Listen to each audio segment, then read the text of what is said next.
Radhe Radhe everyone. I hope आप सब बहुत अच्छे होंगे। आज का हमारा टॉपिक है जॉन्डिस, जिसे तेरस भी बोलते हैं। तो जो जॉन्डिस होता है वो yellow colouration of skin, mucous membrane और डीपर टिश्यूज़, हमारी पूरी बॉडी का येलो डिस्कलरेशन हो जाता है। और ये किसकी वजह से होता है? Increase bilirubin level. और बिलिरुबिन लेवल बढ़ता क्यों है, ये पढ़ने के लिए, और बिलिरुबिन होता क्या है और कहाँ से आती है, ये जानने के लिए हमें थोड़ा पीछे जाना पड़ेगा। इसके लिए हमें डिस्ट्रक्शन ऑफ हीमोग्लोबिन पढ़ना पड़ेगा। तो जैसे कि आप जानते हैं आरबीसी, तो आरबीसी की लाइफ स्पैन होती है 120 डेज। इसका खुद का न्यूक्लियस नहीं होता, तो ये रीजनरेट नहीं कर सकते हैं। तो आफ्टर 120 डेज इनका डिस्ट्रक्शन होना स्टार्ट हो जाता है। किसमें? स्प्लीन में होना स्टार्ट हो जाता है इनका डिस्ट्रक्शन।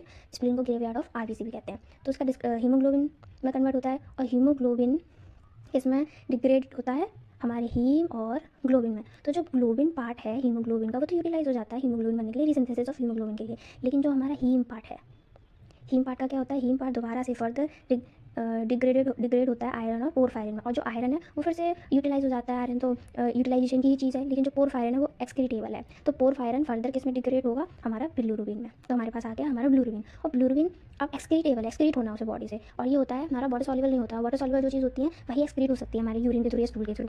अब इसको होना है वाटर सॉल्युबल। तो वाटर सॉल्युबल होने के लिए इसको कहाँ जाना पड़ेगा? इसको जाना पड़ेगा हमारे लीवर में जाना पड़ेगा। तो जब ये फ्रीली ब्लड में फ्लो करता है ना, तो उसको बोलते हैं फ्री बिलिरुबिन या अनकॉन्जुगेटेड बिलिरुबिन। ठीक है, जब वो ब्लड स्ट्रीम में हो फ्रीली घूम रहा है, वो हीमोग्लोबिन से पोरफायरिन के थ्रू बन गया ही हमारा बिलिरुबिन, तो ब्लड में ही तो होगा। ब्लड में होगा तो उसको क्या बोलेंगे? अनकॉन्जुगेटेड, क्योंकि वो कंजुगेटेड नहीं है। अब वाटर सॉल्युबल नहीं है जो फ्रीली मूव कर रहा है हमारे ब्लड में, तो वैसे तो वैसे ही नहीं हो सकता। तो उसको जाना पड़ेगा हमारे लीवर में। लीवर से कुछ प्रोटीन्स के थ्रू वो कॉन्जुगेटेड होता है, जिससे वाटर सॉल्युबल बन जाता है कॉन्जुगेशन के बाद। तो अब वो एबल है एक्सक्रीट होने के लिए, क्योंकि वाटर सॉल्युबल बन गया है। तो यूरिन और एक्सक्रीट के थ्रू, स्टूल के थ्रू वो एक्सक्रीट हो सकता है।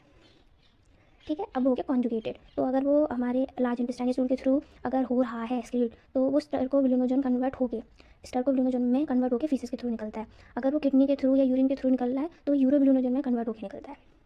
ठीक है, ऐसे ही एक्सक्रीट होता है। तो जॉन्डिस क्या है? जॉन्डिस होता है जब जो बिलिरुबिन का ब्लड में लेवल बहुत ज़्यादा हाई है। वो उसके भी बहुत सारे रीज़न हो सकते हैं। तो अगर ब्लड में लेवल बहुत ज़्यादा हाई है, क्योंकि ब्लड में क्या होता है? अनकॉन्जुगेटेड बिलिरुबिन होता है, तो उसे अनकॉन्जुगेटेड जॉन्डिस बोलते हैं। जब कॉन्जुगेटेड बिलिरुबिन ज़्यादा होता है तो उसका दूसरा फर्दर क्लास होता है। अब हम बढ़ते हैं अपने जॉन्डिस की तरफ। जॉन्डिस में क्या देखा? जॉन्डिस क्या होता है? येलो कलरेशन है, इसकी वजह से इंक्रीज बिलिरुबिन लेवल। और उसके फर्दर हम रीजंस देखेंगे अभी। ठीक है, तो ये आपको पता चल गया कि बिलिरुबिन क्या है। अब बिलिरुबिन का लेवल कितना होना चाहिए? 0.5 to 1 मिलीग्राम पर डीएल। एक डीएल अगर 1 डेसीलीटर का ब्लड लेते हो आप, तो उसमें सिर्फ 1 मिलीग्राम हमारा बिलिरुबिन होना चाहिए, जिसे एक्सक्रीट होना है। और वो एक्सक्रीट ना होकर हमारे ब्लड में दिख रहा है। और बिलिरुबिन का जो कलर होता है वो येलो होता है, इसलिए वो स्टोर होते होते हमारे पूरे स्किन को, म्यूकस मेम्ब्रेन को, डीप टिश्यूज को क्या कर देता है? येलो कलरेशन कर देता है। ठीक है, इसके टाइप्स में प्री हेपेटिक मतलब लीवर से पहले मैंने बताया था अनकॉन्जुगेटेड बिलिरुबिन होता है ब्लड में, जस्क्रीट नहीं हो पाता, जैसे हीमोलाइटिक जॉन्डिस भी कहते हैं। प्री हेपेटिक मतलब जो अनकॉन्जुगेटेड बिलिरुबिन था ना, वो ज़्यादा होगा। ठीक है, और हेपेटिक जॉन्डिस में क्या होगा? कॉन्जुगेटेड ज़्यादा होगा। और पोस्ट हेपेटिक जॉन्डिस का क्या मतलब है? जो अनकॉन्जुगेटेड बिलिरुबिन है वो हमारे लीवर से निकल चुका है, निकलने के बाद जो एक्सक्रीट आउट होने में कहीं ना कहीं दिक्कत है, जैसे वो एक्सक्रीट आउट नहीं हो पा रहा और वो क्या होता जा रहा है? स्टोर होता जा रहा है, जिसकी वजह से जॉन्डिस हो रहा है। तो ये 3 इसके टाइप है। प्री हेपेटिक मतलब लीवर से पहले कोई दिक्कत है, हेपेटिक मतलब अनकॉन्जुगेटेड हो चुका है तब कोई दिक्कत है, पोस्ट हेपेटिक मतलब लीवर से बाहर निकल चुका है तब कोई दिक्कत है। प्री हेपेटिक क्या कह रहा है?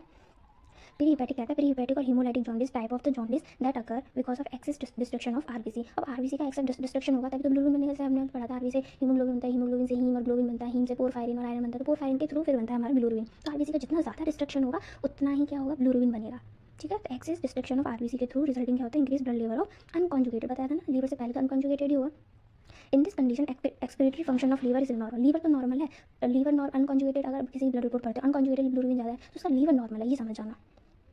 क्योंकि वो अनकॉन्जुगेटेड बिलिरुबिन ज़्यादा है लीवर से पहले वाला, इसका मतलब डिस्ट्रक्शन ऑफ आरबीसी ज़्यादा हो रहा होगा, जिसकी वजह से वो ज़्यादा है। तो but the quantity of bilirubin increase enormously, the liver cell can not excrete. अब इतना हर चीज़ की आती है तो बेकार होती है, इतना ज़्यादा होगा तो लीवर कहाँ तक उसको एक्सक्रीट आउट करेगा? थोड़ा बहुत ज़्यादा हो ही जाता है।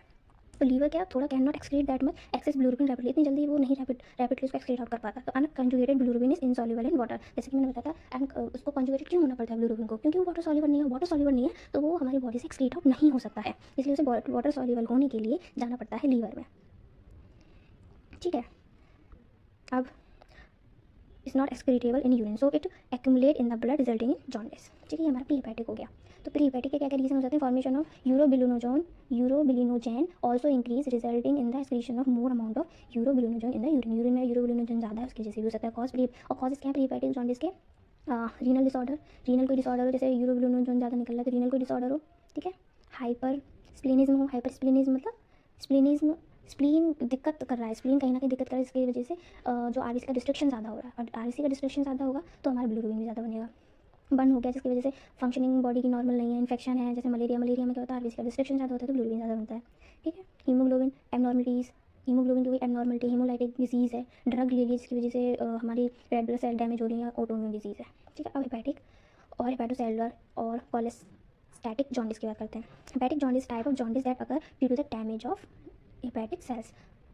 प्री हेपेटिक में क्या था, हमारा लीवर ठीक से काम कर रहा था, लेकिन हेपेटिक में हमारा लीवर ही काम नहीं कर रहा, जिसकी वजह से क्या बिलिरुबिन कॉन्जुगेटेड ही नहीं बन पाएगा, तो because of damage conjugation of bilirubin in liver is decreased। ठीक है। liver fails to excrete bilirubin, so both unconjugated और conjugated bilirubin return to blood। तो इसमें लीवर में कॉन्जुगेशन ही नहीं हो पा रहा है, तो जितना कर पा रहा है कॉन्जुगेटेड और अनकॉन्जुगेटेड दोनों रिटर्न टू ब्लड, क्योंकि लीवर क्या करता है, लीवर एक्सक्रीट आउट करता है, लेकिन लीवर में ही दिक्कत है, इसकी वजह से वो रिटर्न कर दे रहा है ब्लड में, तो ब्लड में क्या हो रहा है, ज़्यादा है क्या, bilirubin. Cause of hepatic jaundice की वजह से कोई इन्फेक्शन हो वायरस का, तो हेपेटाइटिस का, जैसे वायरल हेपेटाइटिस होता है, एल्कोहल जैसे लीवर ख़राब होता है, तो इसकी वजह से लीवर उसको कॉन्जुगेशन नहीं कर पाएगा, ना ही उसको फर्दर आगे मूव कर पाएगा। या सिरोसिस ऑफ लीवर है, एक्सपोजर टॉक्सिक मटेरियल है, जिसकी वजह से लीवर डैमेज हो रहा है। और पोस्ट हेपेटिक में क्या है, ऑब्स्ट्रक्शन और एक्स्ट्रा हेपेटिक जॉन्डिस होते हैं। ऑब्स्ट्रक्टिव क्यों, क्योंकि कहीं ना कहीं पोस्ट ऑब्स्ट्रक्शन है, जिसकी वजह से वो आगे की ओर नहीं बढ़ पा रहा है। तो post hepatic type of jaundice occurs because of the obstruction of bile। bile में कहीं ना कहीं obstruction है at any level of the biliary system। the bile cannot be excreted into small intestine, so bile salt and bile pigments enter the circulation। तो कहीं ना कहीं हमारा obstruction है bile flow में, जिसकी वजह से दोबारा सर्कुलेशन में लौट आता है हमारा बाइल सॉल्ट्स और bile pigments. The blood contain more amount of conjugated bilirubin. और कॉन्जुगेटेड बिलिरुबिन जो पोस्ट हेपेटिक है ना, पोस्ट हेपेटिक का क्या मतलब है कि जो बिलिरुबिन है वो आराम से कॉन्जुगेटेड हो चुका है, और कॉन्जुगेशन के बाद निकला है। वो कहाँ पे निकला कॉन्जुगेशन के बाद, हमारे बाइल हमारे ड्रग से निकलती है, बाइल ड्रग से निकलते हुए वो जाते स्टमक में। ठीक है। तो वो कॉन्जुगेटेड हो चुका है, तो कॉन्जुगेटेड अगर बिलिरुबिन की मात्रा ज़्यादा है ब्लड रिपोर्ट में, तो वो क्या होता है, पोस्ट हेपेटिक। इसके कॉजेज क्या होते हैं, गॉल स्टोन, जिसकी वजह से वो आगे ही नहीं बढ़ पा रहा, ऑब्स्ट्रक्शन है कहीं ना कहीं, वो कॉन्जुगेटेड तो हो गया, लीवर भी अच्छे से फंक्शन कर रहा है, तो वो आगे नहीं बढ़ पा रहा, वो आगे एक्सक्रीट नहीं हो पा रहा है, कैंसर ऑफ बिलियरी सिस्टम या पैंक्रियाज में कोई दिक्कत है, तो कहीं ना कहीं ऑब्स्ट्रक्शन है, जिसकी वजह से वो आगे नहीं जा पाता, तो ये होता है पोस्ट हेपेटिक। आई होप आपको समझ में आया होगा। Thank you so much for watching the video. Radhe Radhe.